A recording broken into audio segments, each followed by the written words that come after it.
Connectez-vous.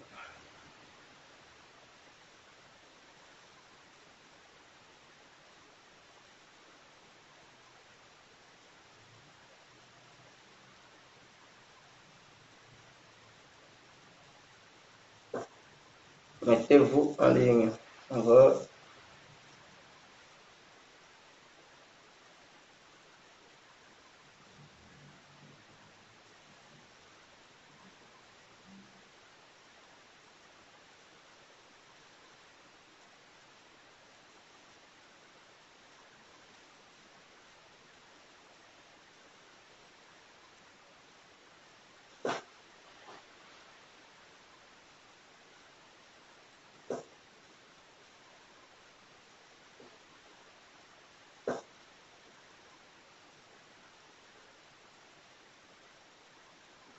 Connectez-vous.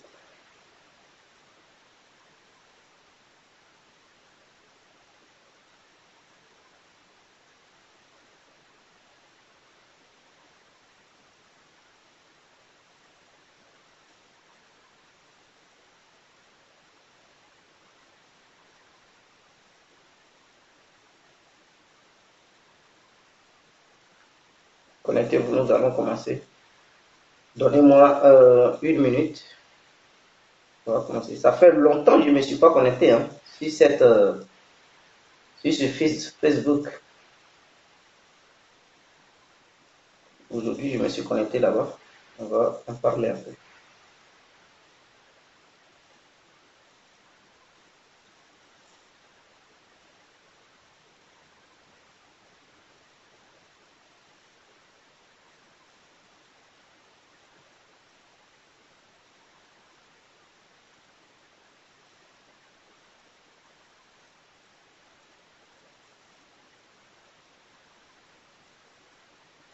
Connectez-vous, connectez-vous, connectez-vous.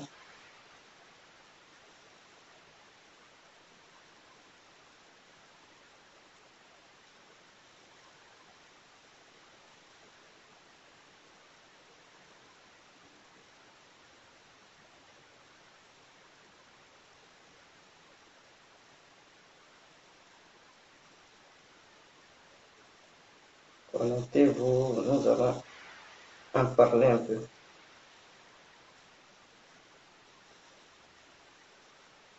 Voilà. C'est très important pour...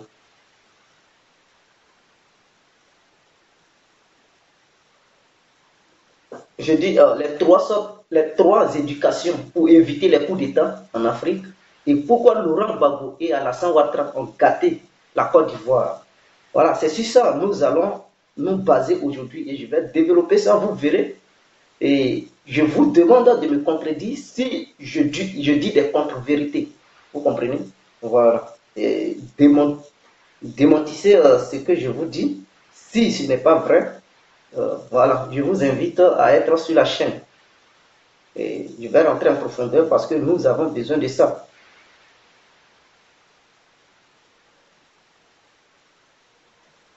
Veuillez m'excuser, hein. Je suis là, fait un truc là. On va commencer. Ça fait longtemps sur Facebook que je ne me connecte pas dessus. Hein. Ça fait vraiment longtemps. On m'a bloqué partout, donc c'est normal. Quand il te dérange, on te bloque. Quand il te dérange, on te bloque. Et c'est ça, on est obligé de patienter. Même, j'ai encore deux autres Facebook qui ont bloqué. Mais d'ici lundi, ils vont débloquer. Bon, c'est pas ça le plus grave. L'essentiel, nous sommes là. Nous allons débattre sur ça. Excusez-moi, mes frères et sœurs africains.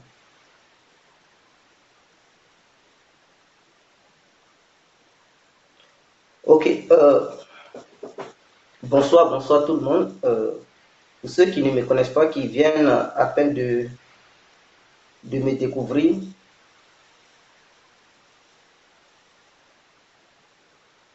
voilà, je me présente.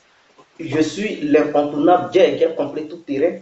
D'autres m'appellent Devant la vie, et d'ailleurs, c'est Devant la vie qui est sur mon Facebook. Pour ceux qui ne me connaissent pas, je suis Djé complet l'incontournable. l'homme dont on parle, l'homme qui n'a pas froid aux yeux, l'homme fort. Voilà, nous voilà à nouveau devant cette caméra pour parler de la triste réalité des pays africains et de notre continent africain. Vous savez, depuis que l'Afrique a été l'Afrique, c'est le même système, c'est-à-dire quand le peuple d'un pays africain est mécontent face à son dirigeant, tout ce que ceux-là ils savent faire, ce sont les coups d'État, les révoltes, les rébellions. Alors, mais est-ce que nous, Africains, on s'est déjà posé une question? Qu'est-ce qui pousse nos frères, ou bien nous, Africains, à se rebeller contre nos dirigeants, à prendre les armes contre nos propres frères africains, ou bien nos propres sœurs africaines? Est-ce qu'on se pose certaines questions parfois? Je pense que non. Alors, j'aimerais souligner trois sortes d'éducation. Si les Africains parviennent à faire cela, je vous garantis cela, que non, aucun coup d'État, aucune rébellion ne va encore naître en Afrique. Pourquoi je le dis? Et je suis sûr de ce que je dis. Par contre, c'est ce que les Européens ont fait, c'est ce système. Parce que j'ai pris le temps de demander pourquoi est-ce que l'Europe est stable. Pourquoi est-ce qu'en Europe, maintenant, il n'y a plus les coups d'État? Parce qu'avant, il y avait des coups d'État ici en Europe. Hein. Oui, les rébellions, ici en Europe, il y en avait. N'oubliez pas que c'est, ne pensez pas que c'est en Afrique seulement il y a des rébellions. Hein. Non, les rébellions aussi existaient sur le territoire européen. Mais comment ils ont su lutter contre ces rébellions? Alors, je me suis renseigné et ils m'ont donné quelques leçons. Ils m'ont expliqué l'histoire de l'Europe. Alors, pourquoi ne pas envoyer ce même système en Afrique pour essayer de tricher les Européens pour stabiliser notre continent? Parce que avec les rébellions, l'Europe n'allait pas évoluer. Ah voilà, c'est sans les rébellions qu'ils ont su évoluer. Alors, les trois sortes d'éducation qui permettent à un continent et à un pays de se développer, les voici. Je vais les détailler ici devant cette caméra pour que vous puissiez essayer de me contredire si je dis des contre-vérités. Ah, Kouya, Ayoka, Nyori, Ngone, Ngonio, Aouli, Ayo.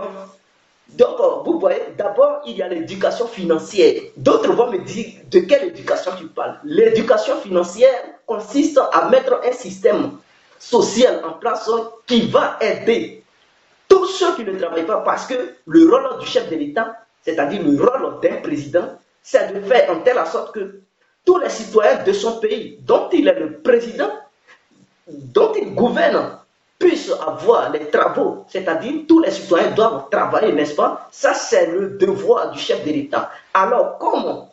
C'est irréalisable. On ne peut même pas réaliser ça parce que pour dire tous ceux qui sont dans le pays puissent travailler, non, on ne peut pas. Non, même si c'est un bon président, comment tout le monde ne peut pas travailler? Même en Europe, tout le monde ne travaille pas. Alors, comme tout le monde ne travaille pas, comme on ne peut pas avoir de l'emploi pour tout le monde, qu'est-ce qu'il faut faire pour éviter les coups d'État? Parce que ce n'est pas l'être humain qui fait les coups d'État. Ce sont les idées qui font les coups d'État.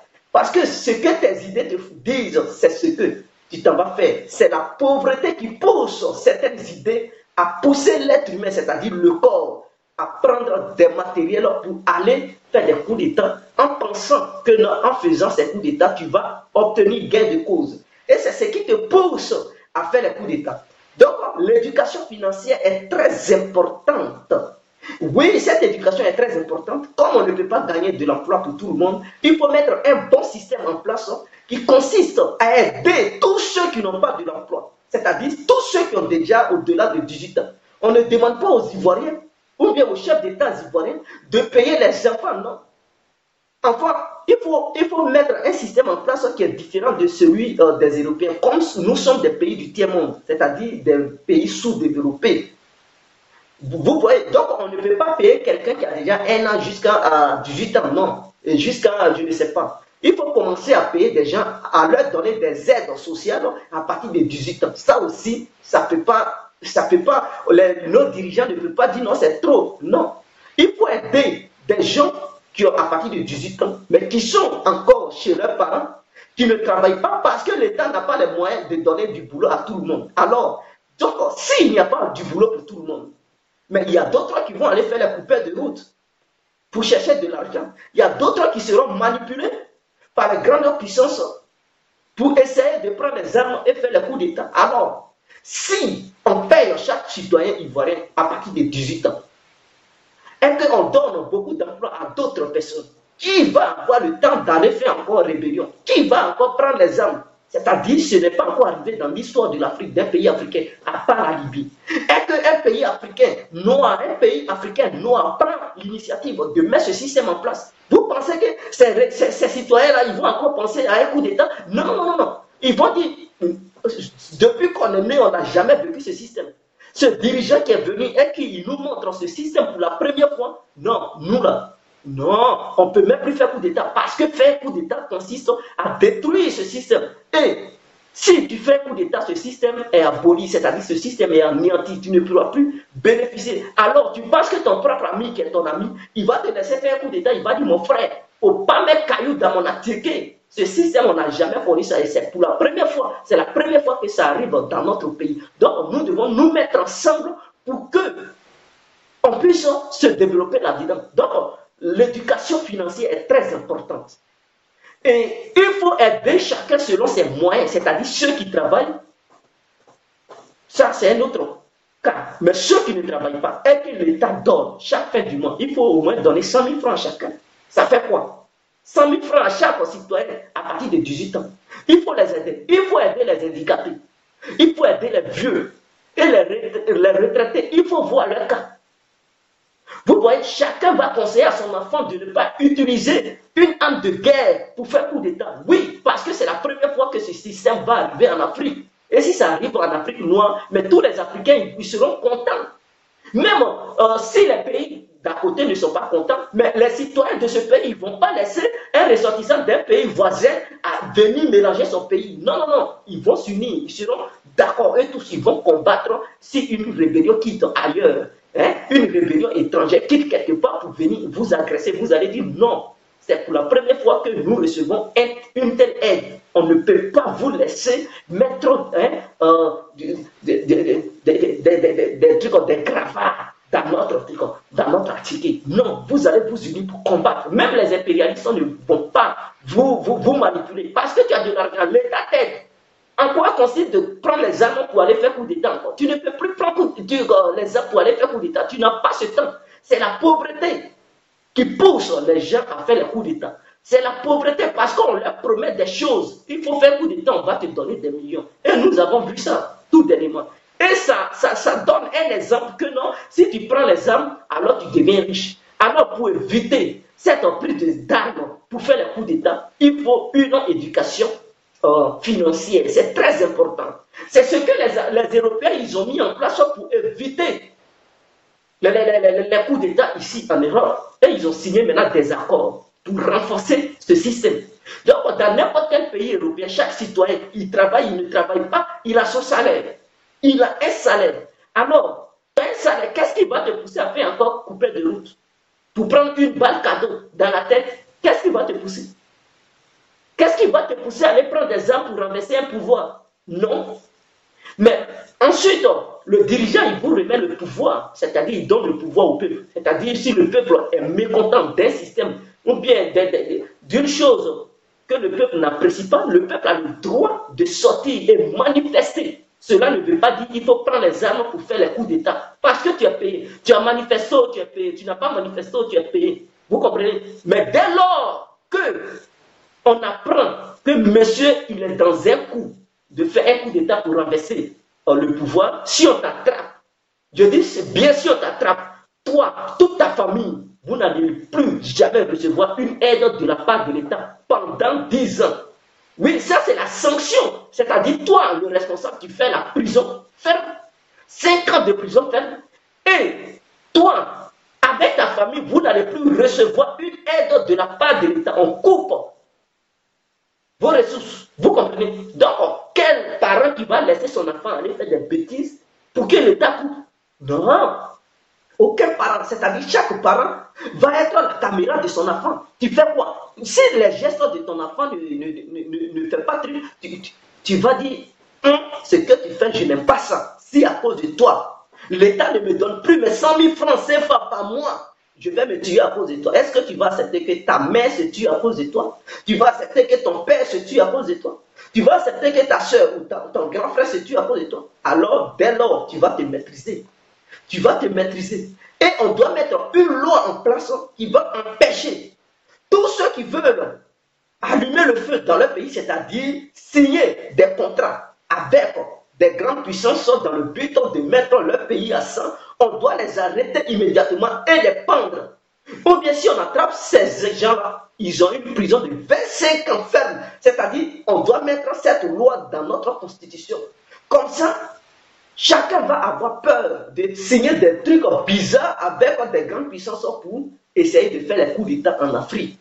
Mais en signant ça, il faut mettre le système social, financier en place pour pouvoir aider les citoyens à partir de 18 ans qui n'ont pas encore de boulot.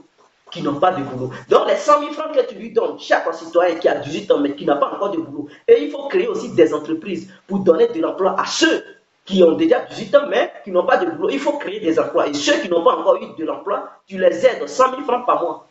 Vous comprenez, 100 000 francs par mois et ça va les aider. C'est-à-dire, s'il veut rester en famille pour bouffer ses 100 000, tout dépend de lui. Mais en Côte d'Ivoire, il y a des maisons de 25 000 francs. Chaque fin du mois, tu peux payer une maison de 25 000 francs et tu es dedans. Donc, avec les 100 000 francs, tu payes 25 000, il va te rester 75 000, mon frère. Et donc, avec ces 75 000, tu peux te dépanner. C'est en Afrique, c'est pas trop cher. Et si tu as l'une de tes copines aussi qui est dans le même système, ça vous fait 200 000 francs par mois. Et qui voient un salaire de truc d'un instituteur. Ah oui, donc vous pouvez vivre avec ces 200 000 pendant que vous cherchez du boulot. Ça peut vous aider. Ça peut vraiment vous aider. Et nous voulons un chef d'État fort comme ça qui va instaurer ce système. Ce système, dès que ce système sera instauré dans les pays africains, je vous le garantis que l'Afrique va émerger, va connaître une émergence incroyable. Et l'Afrique va émerger. Mais tant que ce système n'est pas encore arrivé en Afrique, vous allez voir, l'Afrique va rester en arrière. Vous pensez que la Libye était puissante en Afrique et la Libye finançait les autres pays? Pourquoi? C'est parce que ce système était en place. Mais ce qui a manqué aux Libyens, pourquoi ils se sont rebellés contre leurs dirigeants? Parce que j'ai cité de trois sortes d'éducation. Alors, la Libye, il lui a manqué une éducation que Mohamed Kadhafi n'avait pas mis en place, raison pour laquelle son peuple n'a pas compris le combat de Mohamed Kadhafi, et c'est ce qui a fait que son peuple s'est révolté contre lui. Mais maintenant, les éducations que je vais développer devant cette caméra, si les pays africains ils réussissent à restaurer ou bien à instaurer ça dans leur pays, aucun coup d'État n'aura lieu en Afrique, et l'Afrique va émerger. Vous comprenez? Et donc, j'ai parlé de système financier. Voilà, de l'éducation financière, c'est très important. Et il faut l'éducation morale, c'est-à-dire l'enseignement. Mais du côté de l'éducation financière, il faut comprendre que ce sont les salaires qui sont élevés du côté des ministres et des présidents qui poussent les opposants à mettre leur pays à sang et à feu pour pouvoir parvenir au pouvoir ou bien pour occuper les postes ministériels pour être des millionnaires ou des milliardaires. Donc, qu'est-ce qu'il faut faire? Il faut décourager ces gens-là, c'est-à-dire le président, son salaire doit être réduit. Oui, si on veut évoluer, parce que nous sommes des pays du tiers-monde, on n'a pas beaucoup d'argent, on n'a pas beaucoup de revenus. Il faut aider le peuple. Mais on n'a pas encore pensé au peuple et les ministres. Et ceux-ci, ils prennent beaucoup d'argent, on ne les contrôle même pas. C'est-à-dire, chaque fin du mois, un ministre, il vole 1 milliard, il met ça dans sa poche. Il n'y a personne pour le contrôler. Même si le président en Suisse, il ne peut rien faire parce qu'il s'est dit c'est son ami. Ils ont mené le combat. Ou bien ils ont formé le parti ensemble. C'est ensemble, ils sont allés au pouvoir. Donc, si son ami commet des délits, alors il est incapable même de le traduire devant la justice. De montrer les preuves pour dire il a volé tant. Et donc, la justice va suivre son cours. Non. Nous devrons arrêter ça. Le président, s'il a un salaire, parce que Laurent Gbagbo avait dit en Côte d'Ivoire, le président a 15 millions de francs CFA. Je ne sais pas, mais nous savons qu'ils ont des revenus encore dans leur business. Donc, si le président a 15 millions de francs CFA, on doit réduire le salaire du président, c'est-à-dire moins 2 millions. Donc, le président, il doit avoir un salaire de 13 millions. C'est très important. Maintenant, les ministres qui ont 8 millions, on réduit de 2 millions. Ça va de 8 millions, ça passe à 6 millions. Ceux qui avaient 7 millions, de 7 millions, ça va passer à 5 millions. Ceux qui avaient 6 millions, de 6 millions, ça va passer à 4 millions. Il faut réduire tout cet argent qu'ils vont couper sur les salaires des différents ministres et présidents. C'est pour mettre ça à la disposition du peuple, c'est-à-dire les citoyens. Il faut mettre ça à leur disposition. Il faut couper les salaires. Il faut couper les salaires pour mettre ça à la disposition du peuple. Et dans les impôts aussi, comment il faut financer cette aide financière, c'est-à-dire l'éducation financière. Il faut couper l'argent dans les impôts. Il ne faut pas rigoler avec n'importe quelle société quelconque. Il faut taxer les sociétés étrangères, même les sociétés nationales, il faut les taxer. Ces sociétés doivent payer les impôts. Et l'argent des impôts, l'État doit prendre ça, une partie, pour financer le peuple, c'est-à-dire aider le peuple sur l'aide financière, sociale. Il faut aider ce peuple. Et l'autre partie, il faut mettre ça à la disposition de l'enseignement et le sanitaire. Alors, nous avons toujours eu à dire que l'émergence, c'est les routes, l'émergence, ce sont les ponts et tout ça. Oui, c'est bien beau de construire les routes, c'est bien beau de faire les ponts, mais l'émergence n'est pas les routes, l'émergence, ce n'est pas les ponts. L'émergence, c'est l'intelligence. Alors, un peuple peut avoir tout, mais si tu n'es pas intelligent, l'autre, il va quitter ailleurs et venir te piller, c'est-à-dire te voler. Tout ce que tu as là, il va te manipuler, voler ça est parti. Et quand il va partir, tu vas dire, hey, il m'a volé, trop tard. On dit, trop tard. Vous comprenez? Donc, pour éviter qu'on nous vole, l'émergence d'un peuple, c'est d'abord l'éducation, c'est d'abord le sanitaire, et maintenant, le système social pour empêcher surtout les coups d'État. Et c'est ce que j'ai expliqué, pour empêcher les coups d'État. Maintenant, une fois ce côté réussi, il faut investir dans l'éducation, c'est-à-dire l'éducation morale, qui est le système éducatif. Il faut investir là-dedans. Il faut construire des écoles techniques, des écoles professionnelles, des écoles, l'enseignement, comment on appelle ça, général. Il faut investir là-dedans. Oui, il faut investir là-dedans. Former ton peuple. Je vois les gens, le français pas, mais est-ce que les Africains, ils sont prêts? Quand je dis ils sont prêts, c'est pas, je ne dis pas qu'ils sont prêts, je ne dis pas ça dans le domaine de la guerre.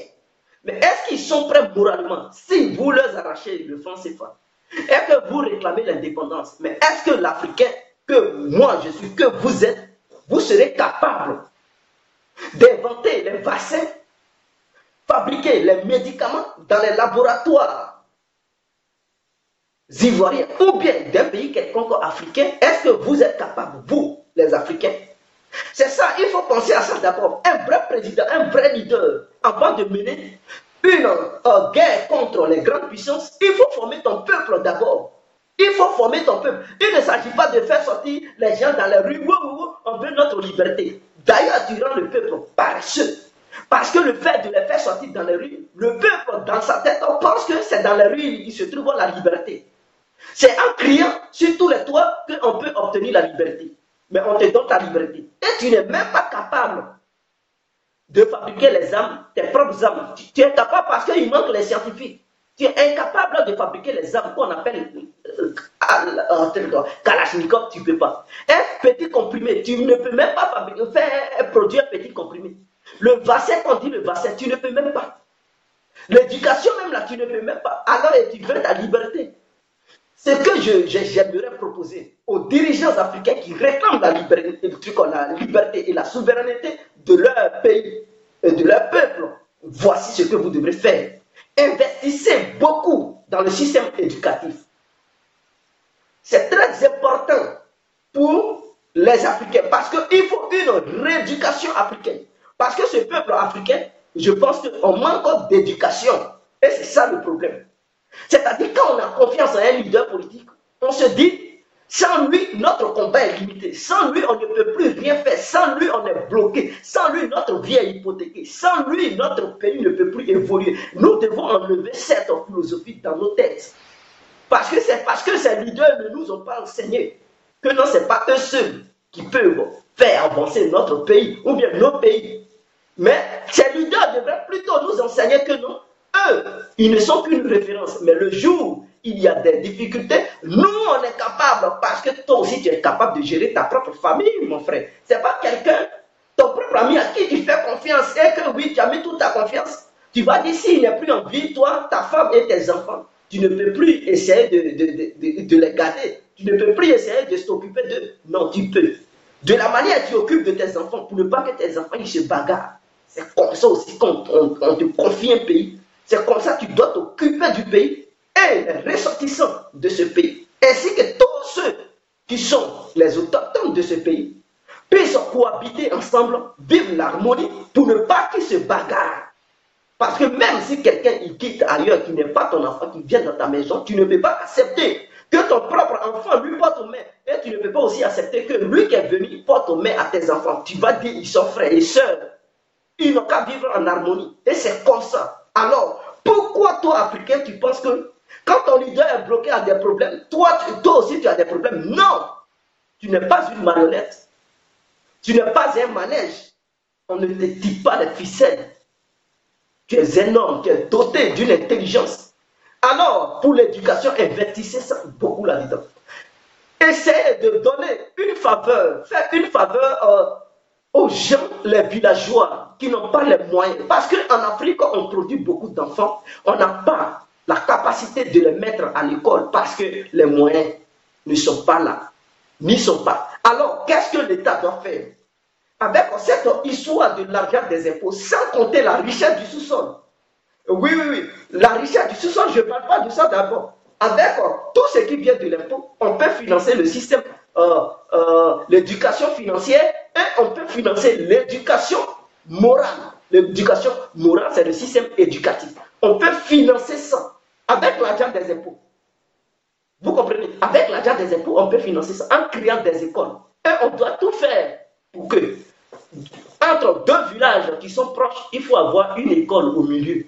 Il ne faut pas mettre ça dans un village seulement pour que les autres villageois, ils marchent, ils parcourent des kilomètres. Non, il faut mesurer les deux villages qui sont proches. Si c'est 5 kilomètres, on met l'école, on place l'école à 2 kilomètres et demi au milieu entre les deux villages.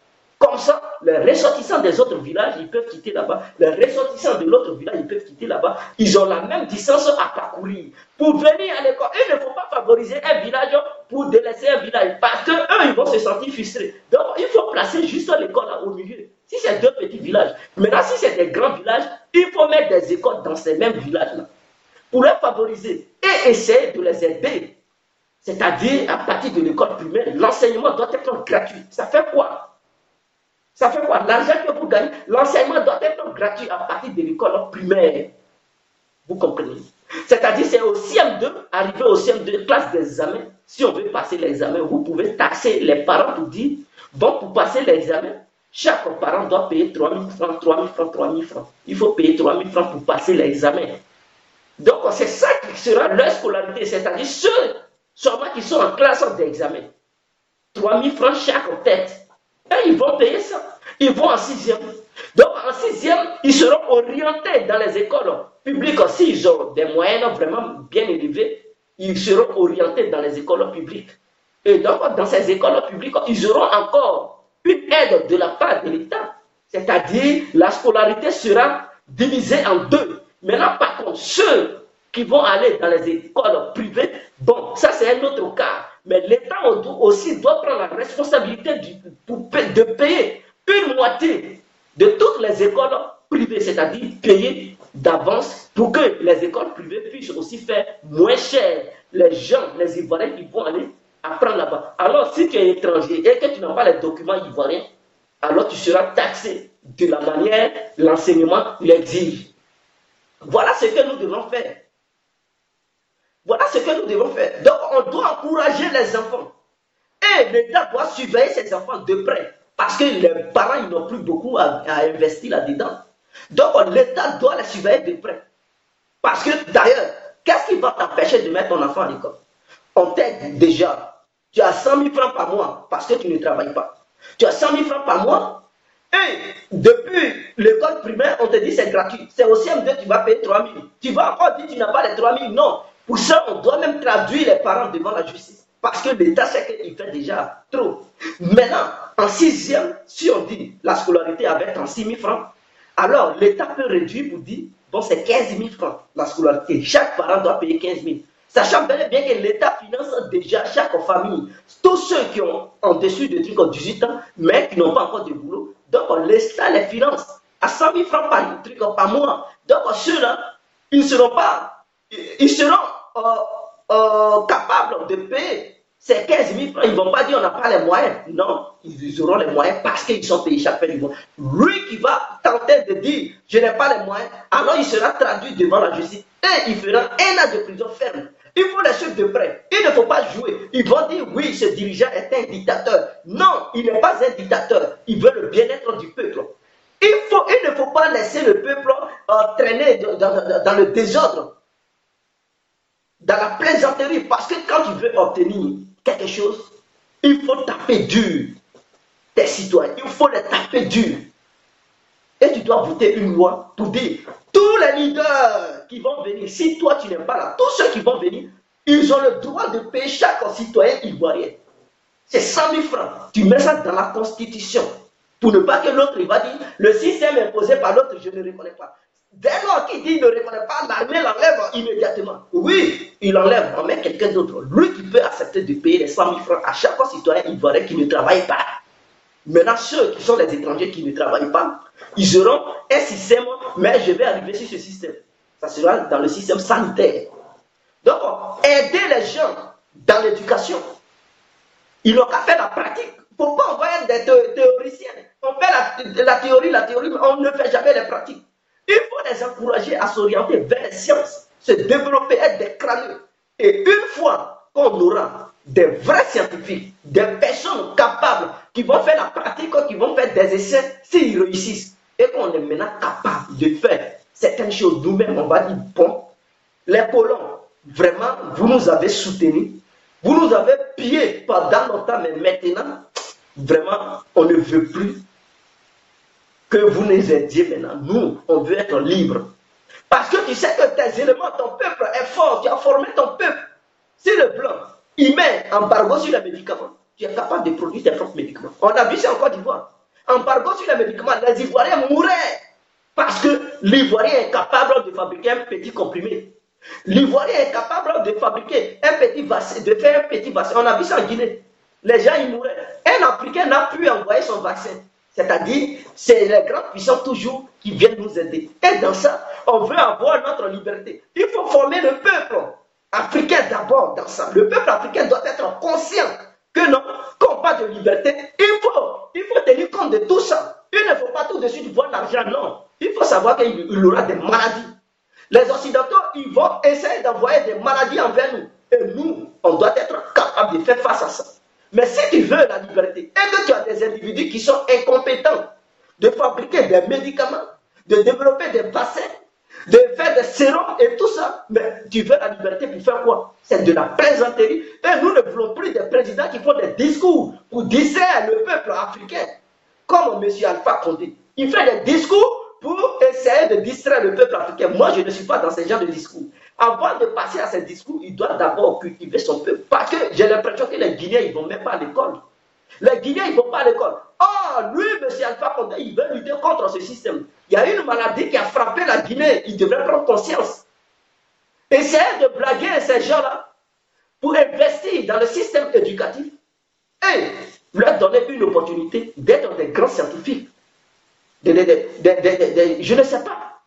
Comme ça, Alpha Condé, il pourra maintenant lutter. Pourquoi même ne pas aller prendre Dadis Camara?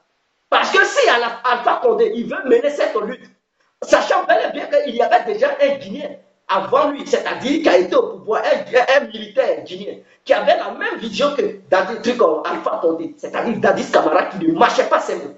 Pourquoi ne pas prendre celui-là pour le mettre à ses côtés? C'est quelle guerre il a? Est-ce qu'en Guinée, il y a eu une guerre comme ça? En la Côte d'Ivoire, on a connu la guerre. Mais ils ont annoncé Soro Diom. Lui, Alpha Condé, il ne peut pas annoncer un truc Dadis Camara pour dire viens à mon côté. Il faut des gens forts parce que pour mener une telle lutte, il ne faut pas être seul. Dadis Camara aussi a sa vision. Mais c'est toi qui restes le président. Il aura sa vision pour mener la lutte ensemble. Tu peux aller le chercher. Il est au Burkina. Burkina n'est pas l'Europe. Burkina n'est pas sur une autre planète. Il peut aller le chercher pour mener une telle autre lutte. Maintenant, il est là-bas. Hey, dans son passé, il veut le traduire devant la justice. Et tout ça, c'est l'Europe qui le pousse. Oui, parce qu'il a distrait l'Europe, c'est l'Europe qui est derrière. Pendant ce temps, M. Alpha Condé, il veut sa liberté, il veut l'indépendance. Or, l'Europe le pousse à juger Dadis Camara. Pourquoi ne pas? Si réellement M. Alpha Condé, il voulait sa liberté, sa souveraineté, il voulait être indépendant comme il le fait croire aux Africains, il devrait aller chercher son propre frère africain qui est un homme de caractère, qui n'a pas peur d'ailleurs, qui est un homme qui ne mange pas ses mots, qui a la même vision que lui, et pourquoi ne pas le prendre, être deux au sommet de l'État guinéen. Mais les Européens, ils devraient avoir peur et aller chercher des accords avec d'autres grandes puissances pour t'aider à financer certaines choses, certaines infrastructures, développer le système sanitaire, développer le système éducatif pour être capable de s'autosuffire. Toi-même, être capable de produire les médicaments, être capable de surveiller, sécuriser ton propre pays, parce que l'armée aussi, c'est ça on dit l'émergence. Il ne suffit pas de construire les ponts. Tu peux construire les ponts si tu es faible, c'est-à-dire que tu n'as même pas l'argent. Pour avoir les médicaments, tu as besoin de l'autre et tu veux indépendance. Quelle plaisanterie! Arrêtez de distraire les Africains. Et c'est ça que je demande aux Africains. Maintenant, la troisième éducation, c'est l'éducation sanitaire. C'est-à-dire, il faut mettre un bon système sanitaire en place, c'est-à-dire la médecine, les hôpitaux et tout ça. Voilà. Il faut mettre un bon système sanitaire en place. En Côte d'Ivoire, on dit l'émergence. Dites-moi, un politicien ivoirien qui est malade, qui allait se faire soigner dans un hôpital ivoirien, chute de Yopougon, chute de Trècheville, chute de Cocody. Dites-moi, quel politicien les politiciens qui sont au pouvoir, qui est gravement malade qui allait se faire soigner là-bas? Direction Maroc, direction Europe, direction Amérique, direction Tunisie. Et on parle d'émergence.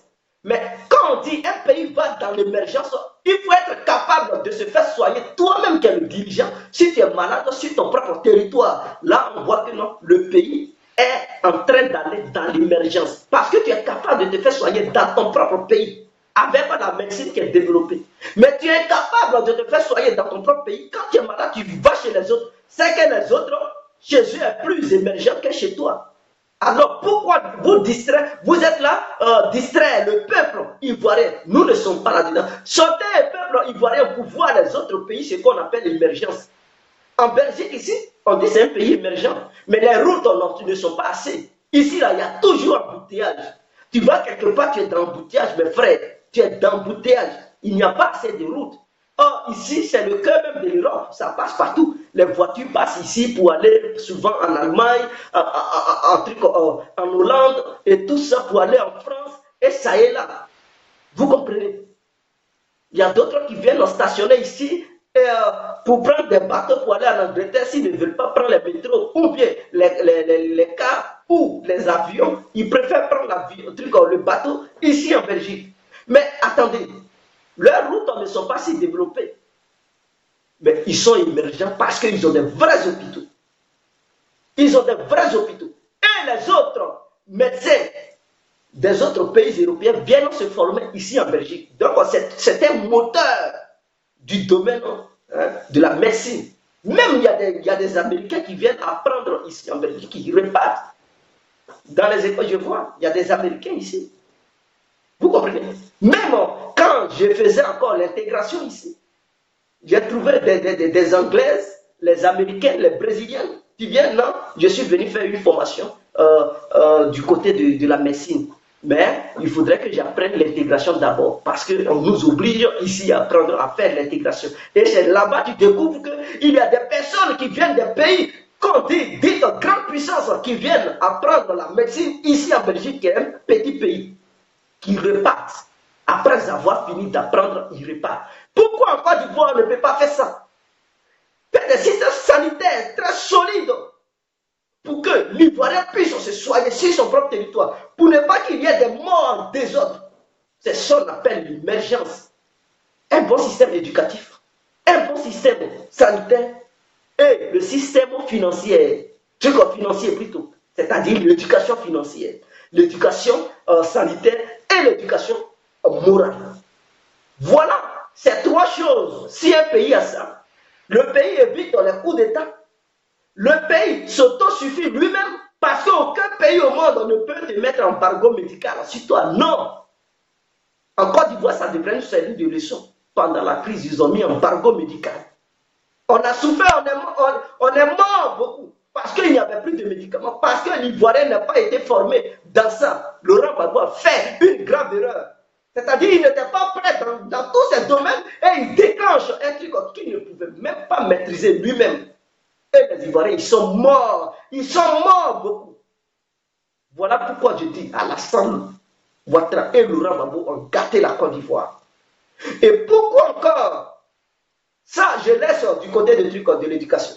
Maintenant, Laurent Gbagbo a gâté la Côte d'Ivoire parce que Laurent Gbagbo a encouragé les Ivoiriens que non, pour être rebelle et tu peux être rebelle et riche. Tu peux être rebelle et devenir Premier ministre. Tu peux être rebelle et occuper les bons postes. Tu peux être rebelle et devenir un milliardaire. Laurent Gbagbo a cautionné ça en Côte d'Ivoire.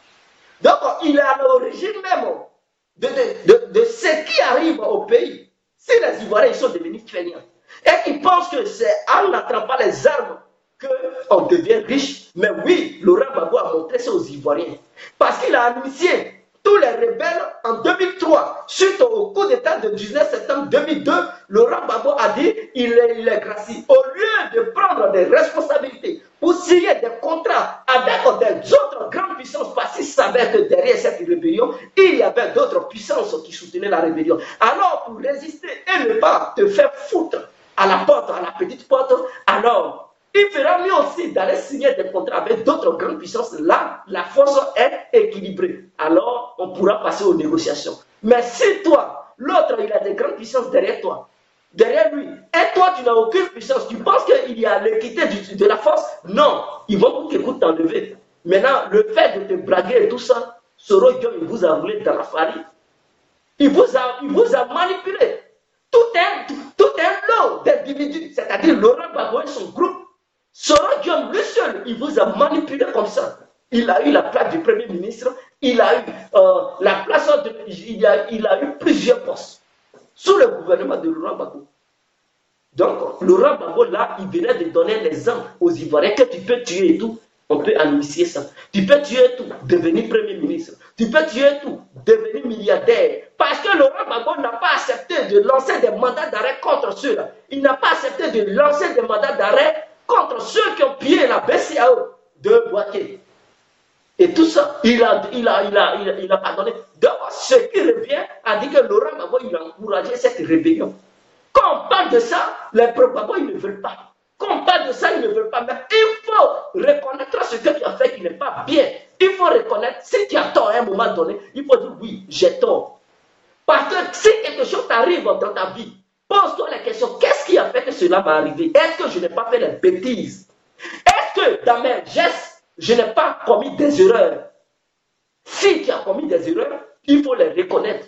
Il ne faut pas te dire, tu n'as pas commis des erreurs, tu n'as pas commis des erreurs. Alors, si tu te dis toujours que tu n'as pas commis des erreurs, tu iras d'échec en échec. Parce que tu ne pourras pas corriger tes erreurs que tu as faites pour ne pas que demain tu répètes encore ces mêmes bêtises.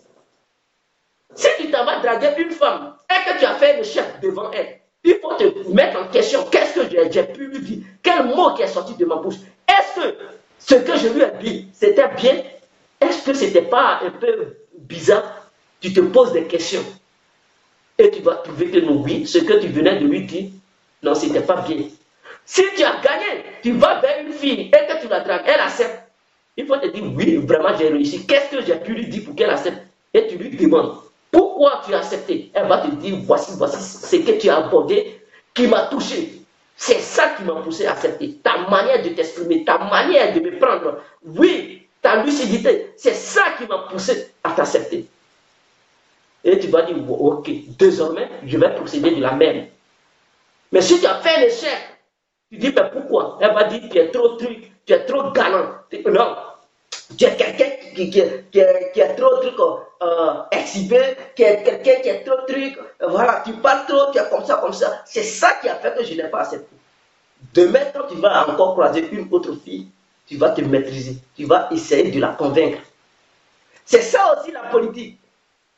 Pourquoi aller signer des accords en sachant bel et bien que plus tard ces accords vont vous nuire? Mais non, vous n'avez pas prêté attention parce que tellement que la paix était dans votre tête, vous signez des choses qui allaient vous nuire plus tard. Vous avez signé n'importe quel accord, et voilà aujourd'hui où ça conduit aux Ivoiriens. Donc, d'un moment à l'autre, nous devons reconnaître, nous tous, que Laurent Gbagbo et son équipe ont fait un échec en Côte d'Ivoire pendant qu'ils étaient au pouvoir. Pourquoi? Parce que quand Bédié il gouvernait la Côte d'Ivoire, Bédié a voulu mener le même combat que vous dites que Laurent Gbagbo il voulait mener, c'est-à-dire ne plus coopérer simplement avec la France, mais essayer de coopérer avec le monde entier. Il faut disperser la coopération.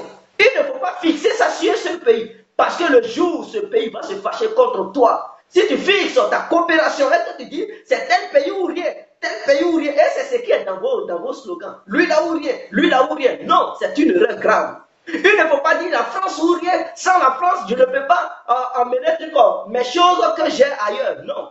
Parce que lui avec qui tu coopères, il peut devenir ton ennemi de demain. Alors, si tu lui donnes tout, si tu as signé tout avec lui, et que demain tu as un problème avec lui, regarde où ça va te mettre. Ça veut dire que tu es bloqué. Parce que tu n'as pas pris le temps de chercher d'autres alliés, d'autres amis. Parce que tu t'es dit, ton ami que tu avais, tellement tu l'aimais, il t'aimait, tu as tout mis, tu lui as fait ta confiance, tu lui as donné ta confiance, tu as mis tout dans ses mains. Maintenant, s'il est fâché contre toi, et que tu es fâché contre lui, tu deviens quoi? Tu es isolé. Et là, c'est ta chute. Et c'est ça Laurent Gbagbo a fait. C'est ça il a fait. C'est cette erreur qu'il a fait. Mais Bédié avait compris ce système. Bédié, il partait en Chine. Il partait en Chine, en Afrique du Sud. Il partait même, il voulait en Inde, il partait là-bas, il voulait signer même avec les Russes. C'est nous-mêmes, Ivoiriens, on a coopéré avec les étrangers. Parce que Bédié, il commençait à faire ça. Il n'avait pas encore remboursé ces trucs, ces relations. Il commençait à faire cela. Nous-mêmes, Ivoiriens, c'est-à-dire le camp Gbagbo, le camp Ouattara. Bédié, ils vont la Côte d'Ivoire aux Chinois. Bédié, ils vont la Côte d'Ivoire aux Indiens. Bédié, ils vont la Côte d'Ivoire aux Sud-Africains. Et boum, on a fait un coup d'État en coopération avec Océan. Et quand le coup d'État a été fait, Laurent Gbagbo a salué le coup d'État. Alassane a salué le coup d'État.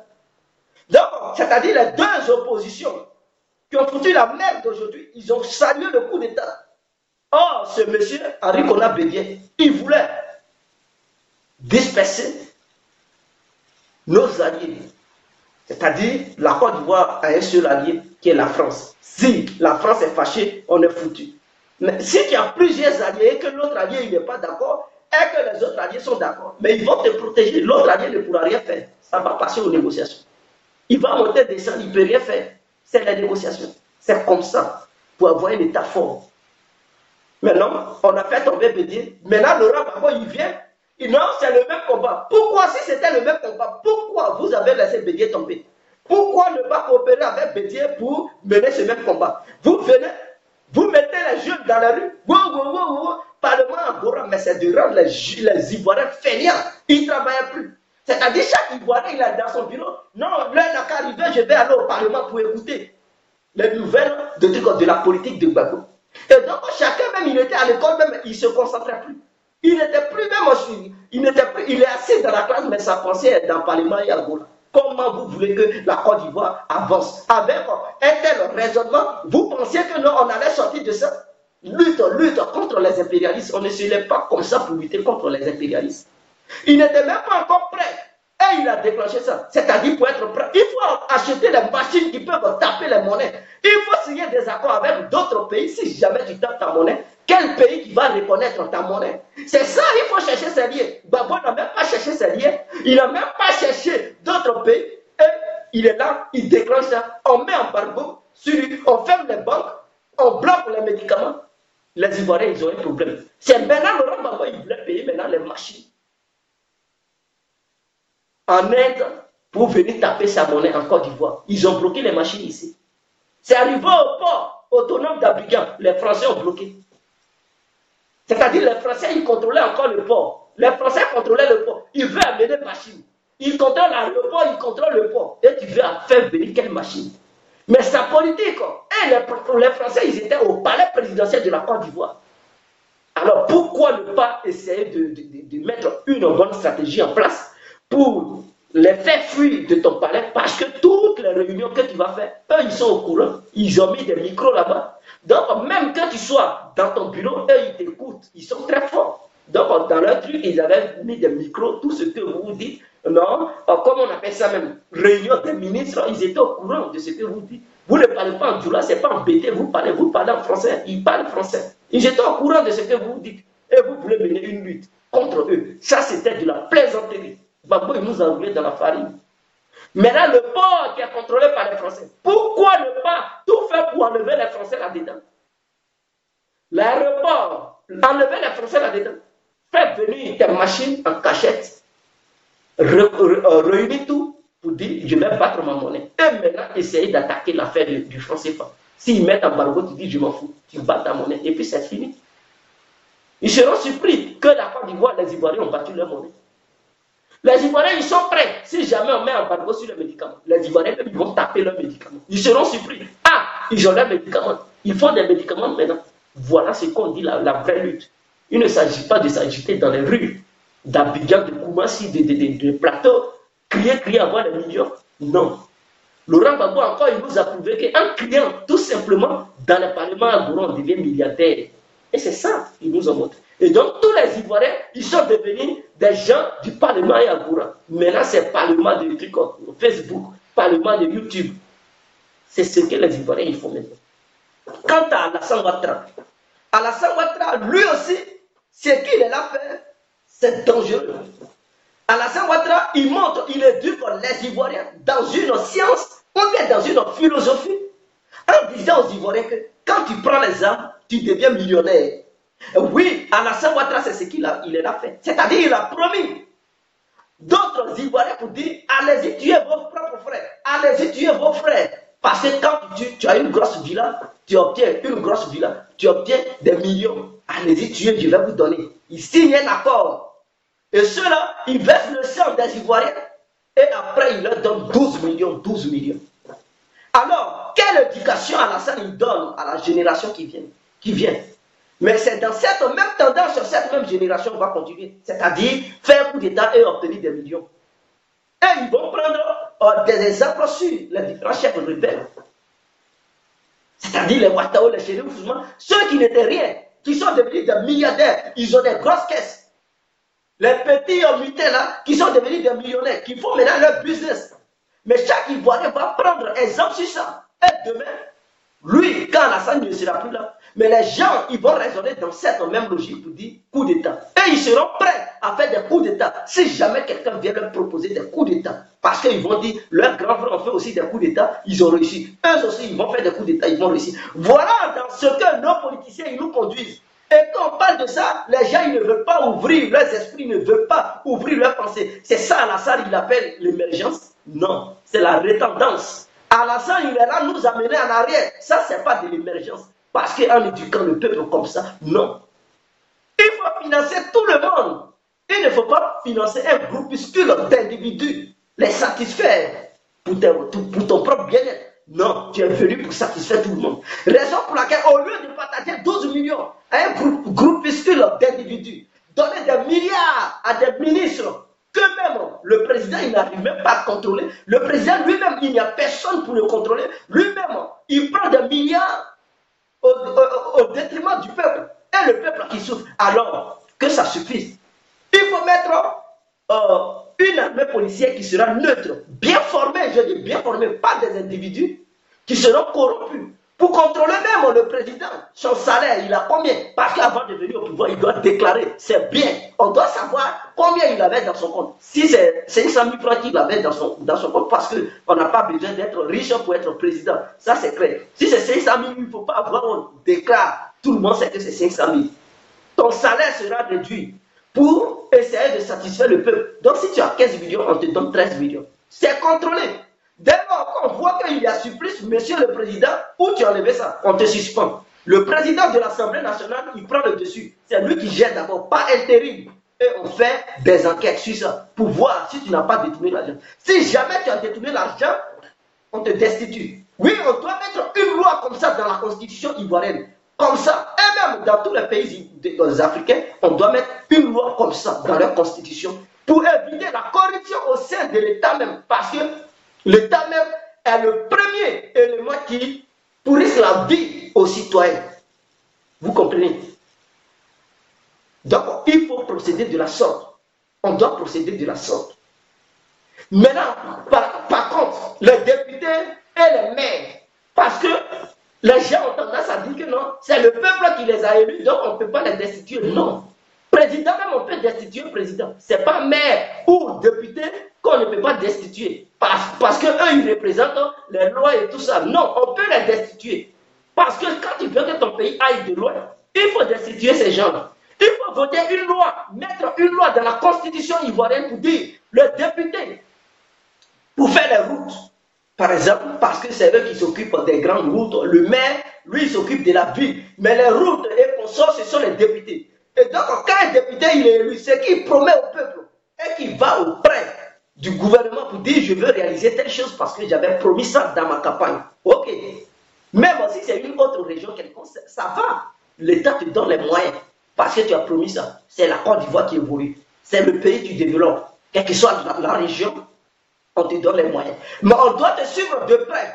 Et pendant un an, tu dois rendre compte. Tu as fait quoi avec l'argent que l'État t'a donné? Il faut rendre compte. Il faut montrer tes projets. Tu dois mettre ça sur la table. On doit voir. Si tu n'as pas pu faire quelque chose, on te destitue. Parce que ça est dans la constitution ivoirienne. Comme ça, ils ne vont pas jouer l'argent du peuple. Ils ne vont pas jouer l'argent du peuple. Et le pays va émerger. À un moment donné, il faut avoir un homme de caractère au sommet de notre État. Pour ne pas jouer, il faut mettre les gens au travail. On ne peut pas dire, c'est un dictateur. On préfère, mais un dictateur positif. Pas un dictateur barbare qui tue. Non. Quand tu fais des bêtises, on t'arrête, on te fout en prison. On réduit ton argent et on laisse le salaire que tu recevais chaque fin du mois pendant tes 1 an que tu as fait dans ton lieu de travail. On calcule l'argent, on laisse ça dans ton compte. Le surplus, c'est-à-dire l'argent que l'État t'a donné pour financer tes projets de route et consorts là. Si on voit qu'il y a surplus, l'État retire cet argent. On ne peut plus jouer avec eux. Donc, ils vont rester bien dans leur truc, dans leur poste. Ils vont faire leur travail. C'est qu'ils ont promis, ils vont faire. Quand tu viens demander, tu dis, il y a une route, j'avais promis aux gens, je vais faire ça, on te donne l'argent, tu vas faire ça. Tu viens, tu rends compte. La route est à quel niveau? À quel niveau? Et c'est propre. Si tu veux être réélu encore, parce que ton salaire est déjà grand.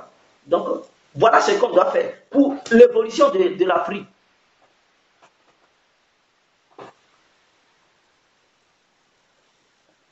Donc, je vais essayer de voir s'il y a des questions qui m'ont été posées. Je ne sais pas. Mais, Kashivan Zambri, bonsoir mon frère. Mokta Aïdara, bonsoir mon frère. Pierre Ogbo, salut mon frère. On est ensemble. En dehors de Facebook. Kouya Ayoka, mon frère. Africain adore le désordre. Oui, salut à toi, mon frère. Baouleya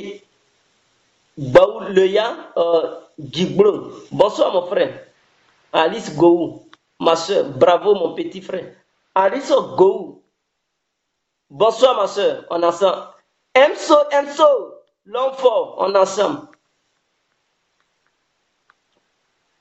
Kacha, tu attendais ça ou bien? Ouais, j'attendais ça même. Faudrait que tous les Ivoiriens puissent suivre ça. Ah, oh, le mec, il est Côte d'Ivoire, non? Ah, ok, je vois. Non, je suis Ivoirien. Merci pour ton développement. Donc, vraiment, je vous adore. Vive la Côte d'Ivoire, vive l'Afrique, vive les Africains, vive la diaspora africaine. On est ensemble. Ciao, ciao.